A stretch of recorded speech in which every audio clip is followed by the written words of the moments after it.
చెల్లెమ్మలకందరికీ కూడా అందరికీ మాట చెప్పి వాళ్ళందరినీ కూడా అడ్డగోలుగా మోసం చేశా.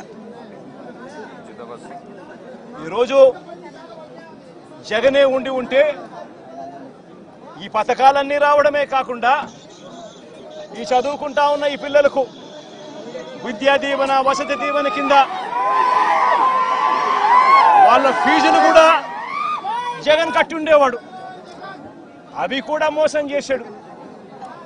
పొదుపు సంఘాల అక్క చెల్లెమ్మలకు 0 వడ్డీ కింద డబ్బులు జమ చేయాలి, అది మోసం చేశాడు. అది కూడా ఇవ్వకుండా ఇలా ప్రతి ఏరియాలోనూ కూడా ప్రతి ఒక్కరిని కూడా రైతులను మొదలు పెడితే రైతులను, చిన్న పిల్లలను, పెద్ద పిల్లలను, అక్క చెల్లెమ్మలను ప్రతి ఒక్కరిని కూడా మోసం చేసిన ఈ చంద్రబాబు ఏ ఒక్కరూ కూడా ప్రశ్నించకూడదు, ఏ ఒక్కరూ రోడ్ల మీదకి రాకూడదు, ఏ ఒక్కరూ చంద్రబాబు నాయుడు గారిని నిలదీయకూడదు అని రాష్ట్ర వ్యాప్తంగా రెడ్ బుక్ పాలన సాగిస్తా ఉన్నారు. రెడ్ బుక్ పాలనలో చంద్రబాబు నాయుడు ఆయన కొడుకు రాష్ట్రంలో రెడ్ బుక్ పాలన వాళ్ళు తెరిచి కక్ష సాధింపు చర్యలు వాళ్ళు చేస్తూ ఉంటే అక్కడి నుంచి మొదలైతే నియోజకవర్గ స్థాయిలో ఎమ్మెల్యేలు, మండల స్థాయిలో మండల నాయకులు, గ్రామ స్థాయిలో గ్రామ నాయకులు వీళ్ళందరూ కూడా రెడ్ బుక్లు వాళ్ళు తెరిచేసి వాళ్ళు ఊర్లలో ఆధిపత్యం కోసం ఏ రకంగా వ్యవస్థలను భ్రష్టుపట్టిస్తూ పోలీసులను నిస్తేదం చేస్తూ పోలీసుల సమక్షంలోనే ఏ రకంగా లా అండ్ ఆర్డర్ను నాశనం చేస్తా ఉన్న పరిస్థితి ఈ గ్రామంలో, ఈ సీతారాంపురం గ్రామంలో సుబ్బరాయుడన్న కుటుంబానికి జరిగిన అన్యాయం ఒక్కసారి గమనిస్తే ఇక్కడే కనిపిస్తుంది. ఇదే గ్రామంలో ఆధిపత్యం కోసం బూతుల్లో ఏజెంట్ల కింద కూర్చున్న వాళ్ళు, సుబ్బరాయుడన్న కుటుంబం బూతుల్లో ఏజెంట్ల కింద కూర్చున్నారని ఇదే గ్రామంలో అదే రోజు సుబ్బరాయుడన్న ఒక్క కుటుంబమే కాకుండా మిగిలిన 3 కుటుంబాలు కూడా బూతుల్లో ఏజెంట్ల కింద కూర్చున్నారని చెప్పి పెద్దిరెడ్డి కుటుంబం, నాగశేఖర్ వాళ్ళ ఫ్యామిలీ, పల్లం శేఖరు, పెద్దిరెడ్డి కుటుంబం సభ్యులు, వీళ్ళందరినీ కూడా ఈ గ్రామానికి సంబంధించిన ఇక్కడ నాయకుడు మన నారపురెడ్డి వీళ్ళందరినీ కూడా చంపాలి అని ఏకంగా ఎంత దారుణంగా ఈ గ్రామంలో జరిగిన రాజకీయాలు చూస్తే నిజంగా ఆశ్చర్యం అనిపిస్తుంది. అసలు ఈ గ్రామంలో, ఈ రాష్ట్రంలో లా అండ్ ఆర్డర్ ఉందా లేదా అన్నదానికి ఈ గ్రామంలో జరిగిన ఘటన ఒక ఉదాహరణగా కూడా చరిత్రలో ఎప్పుడు కూడా నిలిచిపోతుంది. ఈరోజు నిజంగా ఎంత ఆశ్చర్యంగా జరిగింది అనంటే ఈ గ్రామంలో ఈ గ్రామస్తులు బయట నుంచి వచ్చిన వాళ్ళు అందరినీ కూడా ఏకం చేసి దాదాపుగా 35-40 మంది ఒక చోట ఏకమై రాడ్లు పట్టుకొని తుపాకులు కూడా ఉన్నాయి, తుపాకులు కూడా చూపించారు. రాడ్లు పట్టుకొని కర్రలు పట్టుకొని కత్తులు పట్టుకొని వాళ్ళ గ్రామానికి వాళ్ళంతా కూడా ఇక్కడ చేయడానికి, స్వైర విహారం చేయడానికి అందరూ కూడా ఏకమవుతా ఉంటే ఇదే గ్రామంలో నివాసం అంటా ఉన్న నారపురెడ్డి ఎస్ఐకి ఫోన్ చేసింది 9:30 గంటలకు ఫోన్ చేశాడు. 9:30కు ఫోన్ చేసి గ్రామంలో వాతావరణం సరిగ్గా లేదు, బయట నుంచి కూడా వ్యక్తులు వచ్చారు, వీళ్ళందరి చేతుల్లో రాడ్లు కనిపిస్తా ఉన్నాయి, కత్తులు కనిపిస్తా ఉన్నాయి, వీళ్ళ చేతుల్లో తుపాకులు కూడా ఉన్నాయి, గ్రామంలో వాతావరణం సరిగ్గా లేదు, దయచేసి గ్రామాన్ని ఏదో జరిగే కార్యక్రమం జరగబోతా ఉన్నట్టుగా అనిపిస్తా ఉంది, దయచేసి పోలీసులు రండి అని చెప్పి నారపురెడ్డి రాత్రి 9:30 గంటలకు ఎస్ఐకు తాను ఫోన్ చేస్తే ఎస్ఐ ఆ తర్వాత కొద్దిసేపటికి ఎస్ఐ రావడం జరిగింది. ఎస్ఐతో పాటు ఇద్దరు కానిస్టేబుళ్ళు వచ్చి గ్రామానికి వచ్చి గ్రామంలో ఉన్న పరిస్థితులన్నీ కూడా చూసి ఎస్ఐ సిఐకి ఫోన్ చేయడము, డిఎస్పీలకు ఫోన్లు చేయడము వీళ్ళ కళ్ళ ముందనే కనిపిస్తూ ఉంది. చేస్తూ ఉన్నారు కానీ ఎవడు ఫోర్స్ పంపించడు. మనుషులు కనిపిస్తూ ఉన్నారు కానీ అక్కడే కానీ ఎవడు కూడా ఆపే కార్యక్రమం చేయరు. చేతుల్లో రాడ్లు కనిపిస్తూ ఉన్నాయి, చేతుల్లో కత్తులు కనిపిస్తూ ఉన్నాయి, మనుషులు తిరుగుతూ ఉన్నారు. మనుషులు ఏదో ఘటన జరగబోతా ఉందని తెలుస్తూ ఉంది. అయినా కూడా ఎస్ఐ ప్రేక్షక పాత్రే పోషిస్తాడు. ఎస్ఐతో పాటు వచ్చిన ఇద్దరు కానిస్టేబుల్ ప్రేక్షక పాత్రే పోషిస్తారు. ఎస్ఐ సిఐకి ఫోన్ చేస్తూ ఉన్నట్టుగా, డిఎస్పీకి ఫోన్ చేస్తూ ఉన్నట్టుగా, మిగతా వాళ్ళకి ఫోన్ చేస్తూ ఉన్నట్టుగా వీళ్ళకు గ్రామంలో కనిపిస్తూ ఉంది. కానీ ఏ ఒక్కరూ కూడా రారు. పోలీసులు అదనపు బలగాలు రావు. సాక్షాత్తు పోలీసుల సమక్షంలో ఇదే సీతారాంపురం అనే ఇదే గ్రామం జిల్లా కేంద్రమైన నంద్యాలకు కేవలం 15 కిలోమీటర్ల దూరంలో ఉంది. కేవలం 10 కిలోమీటర్ల దూరంలోనే ఉంది. 15 కూడా కాదు, 10 కిలోమీటర్ల దూరంలోనే ఉంది. 10 కిలోమీటర్ల దూరంలో జిల్లా హెడ్ క్వార్టర్స్. ఆ జిల్లా హెడ్ క్వార్టర్స్ లో ఎస్పీ ఉంటాడు. ఆ జిల్లా హెడ్ క్వార్టర్స్ లో ఎస్పీ ఉంటాడు. ఆ జిల్లా హెడ్ క్వార్టర్స్ లో ఎస్పీ ఉంటాడు. ఇక్కడ నుంచి కేవలం 10 నిమిషాల దూరంలోనే డిఎస్పీ ఆఫీసు. ఇక్కడ నుంచి డిఎస్పీ ఆఫీసు కేవలం 10 నిమిషాల దూరం. ఎస్పీ ఉండేది కేవలం 10 కిలోమీటర్ల దూరంలో ఎస్పీ ఉన్నాడు నంద్యాల హెడ్ క్వార్టర్స్ లో. ఇటువంటి పరిస్థితుల్లో ఈ గ్రామానికి కన్నా పోలీసులు కన్నా పంపించి ఉండింటే, ప్రొటెక్షన్ పంపించి ఉండింటే ఈ గ్రామంలో ఘటన జరిగి ఉండేది కాదు. సాక్షాత్తు ఎస్ఐ చూస్తా ఉన్నాడు, సాక్షాత్తు కానిస్టేబుల్ చూస్తా ఉన్నారు. వీళ్ళందరూ చూస్తా ఉండగానే అదనపు బలగాలు ఏ ఒక్కరూ కూడా ఇక్కడికి రాకుండా 12:20 ఏకంగా స్వైర విహారం చేస్తూ ఏకంగా ఇక్కడే ఇదే స్పాట్లోనే ఈ గ్రామానికి సంబంధించిన అన్యాయమైన నాయకుడు, ఇక్కడ సంబంధించిన ఎమ్మెల్యేకి సంబంధించిన ప్రోద్బలం, ఇక్కడికి సంబంధించిన చంద్రబాబు నాయుడు గారు లోకేష్ గారు వాళ్ళిద్దరి అండదండలు, వీళ్ళందరి అండదండలతో పోలీసులు ఎవరూ కూడా పంపించకుండా, పోలీసులు ఎవరూ కూడా ఇక్కడికి రాకుండా సాక్షాత్తు ఎస్ఐ సమక్షంలో, సాక్షాత్తు ఇద్దరు కానిస్టేబుల్ సమక్షంలో స్వైర విహారం చేస్తూ ఏకంగా నరకడం జరిగారు. సుబ్బరాయుడిని హతమార్చారు, మిగతా ఇద్దరిని కొట్టారు, మిగతా 2 కుటుంబాలలో కొట్టారు.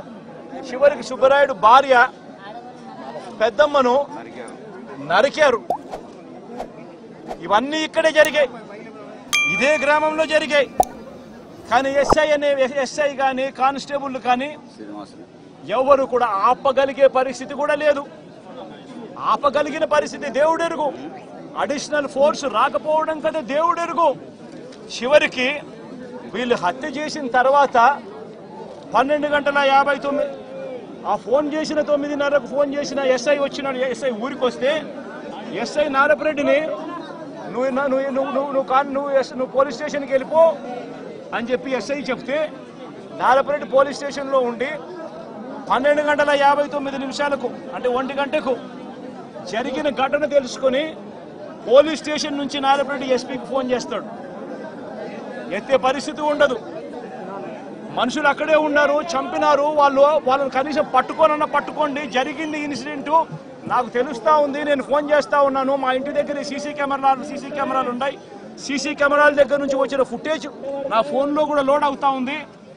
మీకు కూడా పంపిస్తా ఉన్నాను, కావాలంటే చూసుకోండి, చెయ్యండి. ఎస్ఐలు అక్కడే ఉన్నారు, ఎస్ఐ సమక్షంలోనే ఇవన్నీ జరుగుతూ ఉంది అని అంటే అప్పటికి కూడా పట్టుకునేదానికి కూడా కనీసం అదనపు ఫోర్స్ రాదు. చివరికి చంపినోళ్ళు ఊరు దర్జాగా విడిచిపెట్టి వెళ్లే పరిస్థితి.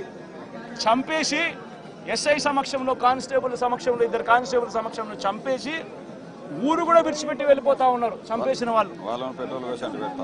వాళ్ళను కనీసం పట్టుకునే నాతుడు లేడు. పోలీసులు పట్టుకునేదానికి కూడా కనీసం పోలీసులు రాల. ఇన్సిడెంట్ జరిగిన తర్వాత 12:59కి ఫోన్ చేశాడు నారపరెడ్డి ఎస్పీకి. మళ్ళీ రాత్రి 1:08 మళ్ళీ ఫోన్ చేశాడు నారపరెడ్డి ఎస్పీకి. మళ్ళీ 1:08 ఫోన్ చేసి తాము ఎస్పీ ఆఫీస్కి వస్తున్నామంటూ నారపరెడ్డి నేరుగా జిల్లా ఎస్పీకి ఫోన్ చేశాడు. అయినా పట్టించుకునే పరిస్థితి లేదు. చంపిన వాళ్ళను వెళ్ళిపోయేట్టుగా సహకరించిన పోలీసులు ఆ తర్వాత మళ్ళీ 3:18 మళ్ళీ ఎస్పీకి మళ్ళీ నారపరెడ్డి ఫోన్ చేశాడు. హంతకుల ముఠాలో ఒక వ్యక్తిని అతి కష్టం మీద మేము పట్టుకోగలిగినాము. ఆ పట్టుకున్న వ్యక్తిని మీ దగ్గరికి తీసుకొని వస్తాము, మీకు సరెండర్ చేస్తున్నాము, ఆ మనిషిని తీసుకోండి, మీరు అరెస్ట్ చేసి మిగతా వాళ్ళని కూడా పట్టుకునే కార్యక్రమం చేయండి అని 3:18 ఆయన ఫోన్ చేస్తాడు. మీ దగ్గరకు ఆఫీస్కి వచ్చినాము, ఆఫీస్ బయటనే మేము ఉన్నాము, దయచేసి మీరు రండి అని చెప్పి ఎస్పీకి చెప్తాడు. చివరికి ఎస్పీ రాత్రి 3:20 నారపరెడ్డికి ఫోన్ చేసి మీరు పట్టుకున్న రమణ అనే వ్యక్తిని నంద్యాల 3 టౌన్ పోలీస్ స్టేషన్లో అప్పగించాలని చెప్తాడు ఎస్పీ. తర్వాత కొందరు పోలీసులు వచ్చి రమణను ఎస్పీ ఆఫీసులోకి తీసుకుపోయారు. ఇంత దారుణంగా జరుగుతూ ఉంది. అంటే నేను అడుగుతా ఉన్నా, కొన్ని సూట్ ప్రశ్నలు నేను అడుగుతా ఉన్నా. నేను ఒకటే అడుగుతా ఉన్నా, ఈ గ్రామంలో ఈ ఘటన జరుగుతూ ఉంది అని చెప్పి మీకు ఫోన్లు వచ్చినాయి. ఫోన్లు వచ్చిన తర్వాత ఎస్ఐ వచ్చినాడు, కానిస్టేబుల్ సమక్షంలో జరుగుతూ ఉన్న విషయాలు చూశాడు. చూసిన తర్వాత కూడా ఎందుకు అడిషనల్ ఫోర్సు ఈ గ్రామానికి రాలేదు? నా మొట్టమొదటి ప్రశ్న, ఎందుకు రాలేదు? తర్వాత ఎస్ఐ సమక్షంలోనే ఏకంగా మారణకాండ చేస్తూ మనుషులను చంపేసే స్థాయిలోకి చంపేసిన తర్వాత కత్తులతో ఇలా నరికి ఇంకా పలువురిని గాయపరిచిన తర్వాత కూడా ఎందుకు వాళ్ళందరూ కూడా ఈ కార్యక్రమం చేసి మళ్ళీ గ్రామం వెళ్ళిపోయేదాకా వాళ్ళని ఎవరు ఎందుకు పట్టుకునే కార్యక్రమం చేసేదానికోసం కూడా ఎందుకు పోలీసులు రాలేదు? నేను అడుగుతా ఉన్నా ఈ ప్రశ్నలన్నిటికీ. ఎవరు ప్రోద్బలం ఉంది? ఎవరు ఈ పోలీసులను ఆడిస్తా ఉన్నారు? ఏకంగా ఎస్పీ, ఏకంగా సిఐ, ఏకంగా డిఎస్పీలు ఏ ఒక్కరూ కూడా అడిషనల్ ఫోర్సును పంపించుకోకుండా పగడ్బందీ ప్లాన్ ప్రకారం మనుషులను చంపేసిన వాళ్ళు ఊర్లు కూడా విడిచిపెట్టి వెళ్ళిపోయే పరిస్థితి క్రియేట్ చేసి అప్పటికి కూడా ఫోర్స్ రాకోకుండా కూడా వీళ్ళు ఆపగలిగినారు అని అంటే ఏ స్థాయిలో కుట్ర జరుగుతూ ఉంది అన్నది, ఏ స్థాయిలో రాజకీయ నాయకులు, పోలీసులు, ఏ స్థాయిలో వీళ్ళందరూ కూడా కూడబలుక్కొని భయానక వాతావరణం క్రియేట్ చేస్తా ఉన్నారు అని చెప్పడానికి ఇదొక నిదర్శనం కాదా అని అడుగుతా ఉన్నా. నిజంగా లా అండ్ ఆర్డర్ ఉందా అని అడుగుతా ఉన్నా. ఈ రాష్ట్రంలో ఈ ఒక ఘటనే కాదు, ఈ రాష్ట్రంలో జరుగుతూ ఉన్న ప్రతి ఘటన ఇదే మాదిరిగా ఉంది. మన వినుకొండకు నేను వెళ్ళా, నడి రోడ్డు మీద రఫీ అనే పిల్లోడిని నడి రోడ్డు మీద నరికారు. రఫీ అనే పిల్లోడిని నరికారు. ఇలాంటి ఘటనలన్నీ కూడా రాష్ట్రంలో చాలా జరిగాయి. దాదాపుగా 30కి పైగా ఇదే శ్రీశైలం కాన్స్టిట్యున్సీలో ఇంకొక రైల్వే స్టేషన్. ఈయన పేరు సుబ్బరాయుడే. పేరు దాసు.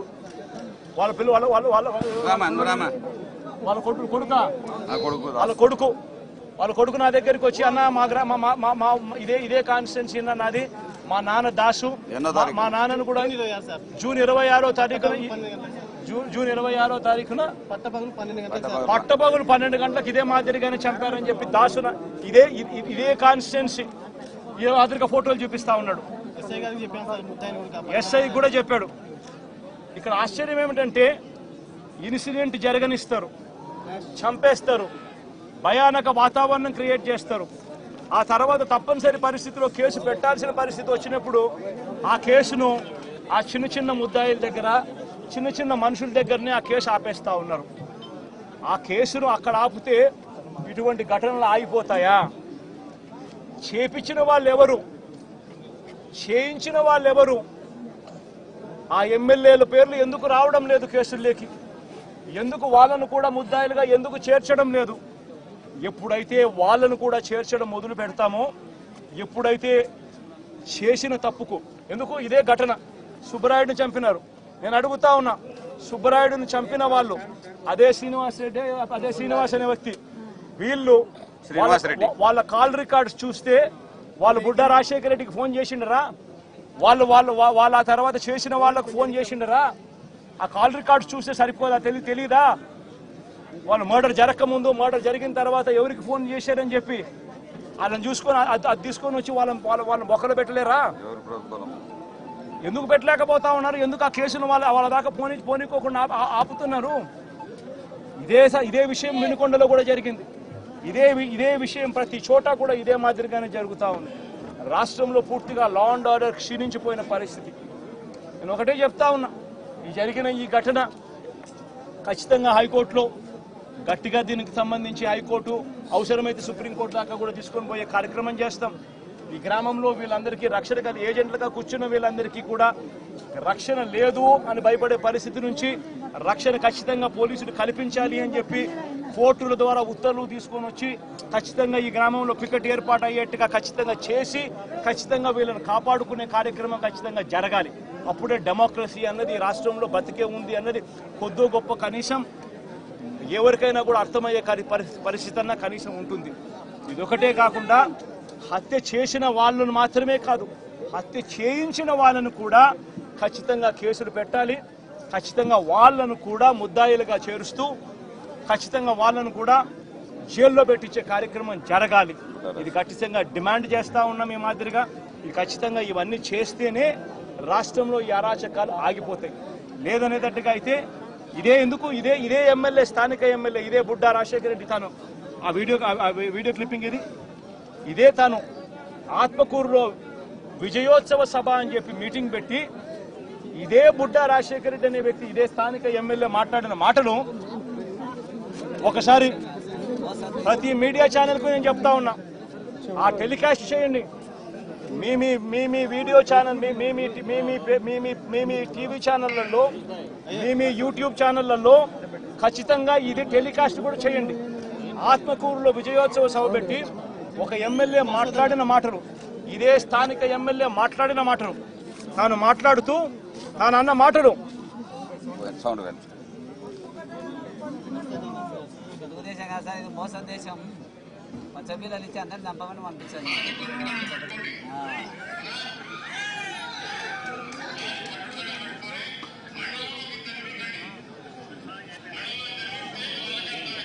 వడ్డీటాటల ఫ్యాక్టరీ పెడతాడంట, దాన్ని ఎవరన్నా కొట్టండి చంపండి నేను ఉండా పబ్లిక్ మీటింగ్లో పైకి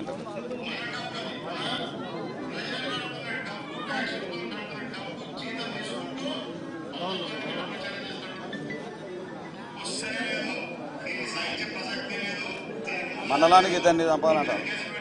మండలానికి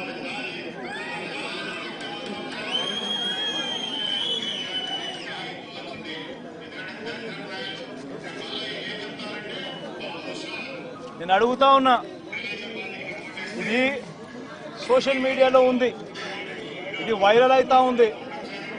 ఎందుకు ఆ మనిషి మాట్లాడిన మాటలేంటి? మండలానికి మీరు ఇద్దరిని చంపండి, నేను ఉంటాను, నేను పోలీసుని నేను చూసుకుంటానంటాను. మీరు దాడులు చేయండి,